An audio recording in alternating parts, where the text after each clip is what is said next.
दोस्तों, हम देखते हैं कि आज के समय में सभी लोग अपने अपने कामों में व्यस्त रहते हैं। किसी के पास समय नहीं है।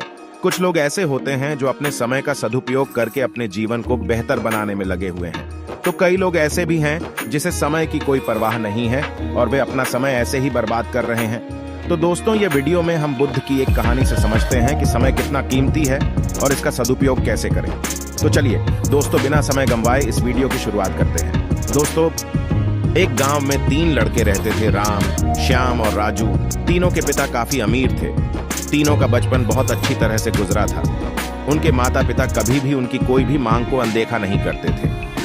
राम के पिता सरपंच थे, श्याम के पिता एक कारोबारी थे और राजू के पिता एक किसान जमींदार थे।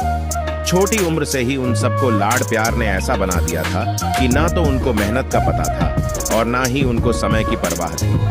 अक्सर वह सारा दिन बस घूमते रहते थे, नशे और अन्य भोग विलास में डूबे रहते थे, जिससे उनके गांव वाले भी दुखी थे। सरपंच और बड़े लोगों के बच्चे होने के कारण उनकी कोई शिकायत कर पाने की हिम्मत नहीं कर पाता था, जिससे उनका मनोबल और बढ़ गया था।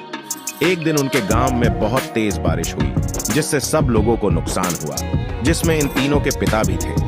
लेकिन इतना कुछ होने के बाद भी उनके बेटों का वही हाल था।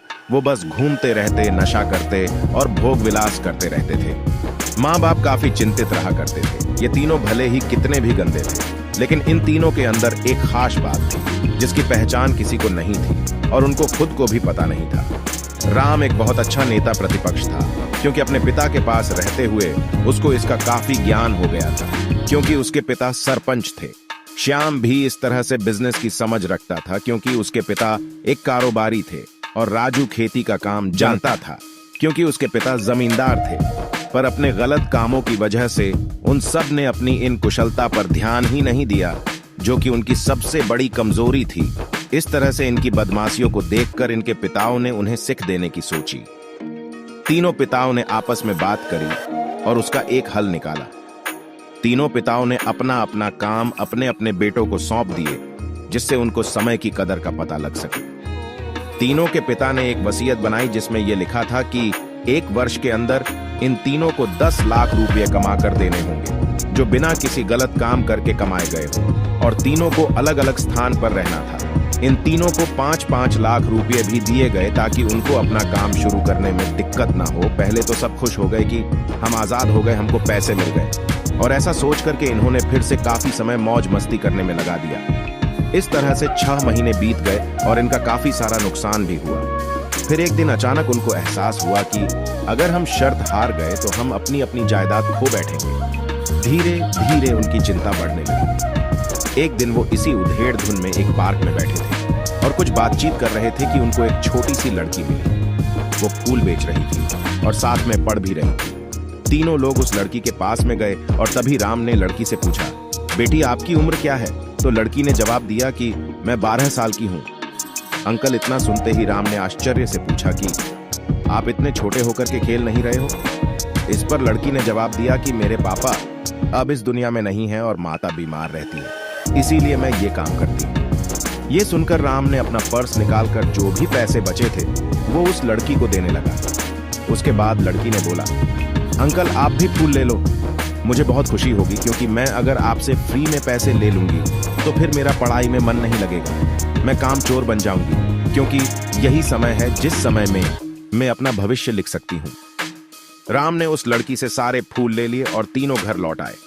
उस फूल वाली लड़की का उन तीनों लड़कों पर बहुत गहरा प्रभाव पड़ा। रात भर वो तीनों उस बच्ची के बारे में सोचते रहे और उन्हें एहसास हुआ कि वो तीनों कितने गलत थे। तीनों ही दोस्तों को एहसास हुआ कि आज भी उनके पास 6 महीने का समय है अपने पिता के दिए गए काम को पूरा करने का और भविष्य बनाने का। इसी दौरान सबने सोचा कि अगर बचे हुए समय का सही उपयोग करे तो अभी भी बहुत कुछ किया जा सकता है। इस तरह बाकी दोस्तों ने भी सोचा और दूसरे समय में आकर काम तलाशने लगे। पर उनके शर्त में एक शर्त ये भी थी कि उनको जो भी काम करना है वो अपनी पहचान बताए बिना करेंगे, जिससे ये साफ था कि उनको काम नहीं मिला। और जब काम नहीं मिला तो उन्होंने सोच लिया कि अब वो अगर कुछ भी करेंगे तो अपने गांव में जाकर ही काम करेंगे। भले ही उनके पिता कुछ भी सोचे, लेकिन फिर भी अपने गांव में जाएंगे और अपने गांव में कुछ नए काम करेंगे, भले ही उनको अपने पिता की वसीयत ना मिले। तीनों लड़के अपने गांव में फिर से आए और अपने अपने पिताओं से जाकर के मिले और उन्होंने अपने अनुभव के बारे में बताया और बोला कि वो आगे से ऐसी गलती नहीं करेंगे और वो उन्हें माफ कर दें। लेकिन पिता तो शर्त पे ही अड़े रहे थे। लड़कों को कोई दया नहीं मिली। तीनों को फिर से दुख हुआ कि तीनों को अपनी गलती का एहसास होने के बाद भी उनके पिता उनका साथ नहीं दे रहे हैं और फिर से वो रात भर सोचते रहे कि अब क्या किया जाए। तीनों ने मिलकर एक तरकीब निकाली। राम अपने मित्रों के साथ में मिलकर लोगों की समस्याओं को सुलझाने लगा, जिससे उसको गांव की समस्याओं का ज्ञान हुआ। इसी तरह श्याम भी गांव के विकास के लिए नए नए तरीके सीख गया और राजू को किसानों और बीजों का ज्ञान हो जाने से उसको भी काफी फायदा हुआ। तीनों ने मिलकर अपने बाकी पैसों को सही ढंग से सही जगह लगाकर गांव को एक नया रूप दे दिया। उनकी कड़ी मेहनत से गांव के लोग क्या, दूसरे शहरों के लोग भी उनकी तारीफ करने लगे। उनका गांव तरक्की करने लगा। नई तकनीकों के कारण हर वर्ग के लोगों से उनका जुड़ाव होने लगा और एक समय आने के बाद उनके पिताओं ने भी उनको माफ कर दिया। इस तरह से उन तीनों को समय की कीमत का अंदाजा हुआ कि पहले वो कितना समय बर्बाद कर रहे थे, लेकिन जब से उनको समय की कीमत का अंदाजा हुआ तब से उन्होंने समय को बर्बाद नहीं किया और काम करके पैसा कमाया, नाम कमाया और ये सीखा कि ईमानदारी से जिंदगी कैसे जीते हैं। कुल मिलाकर कहने का मतलब यही है कि आप सभी समय को बर्बाद ना करें। अगर ये समय आपके हाथ से निकल गया तो कुछ नहीं कर सकते हैं।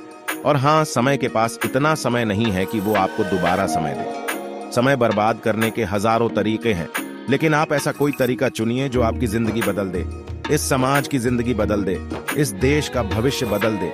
मुझे उम्मीद है कि ये स्टोरी आपको अच्छी लगी होगी। दोस्तों, इतना सपोर्ट करने के लिए बहुत बहुत धन्यवाद। अपना ख्याल रखिए, जीवन में आगे बढ़िए और अपनी कड़ी मेहनत से देश में खुद के नाम के साथ साथ दुनिया में भी देश का नाम कीजिए। धन्यवाद।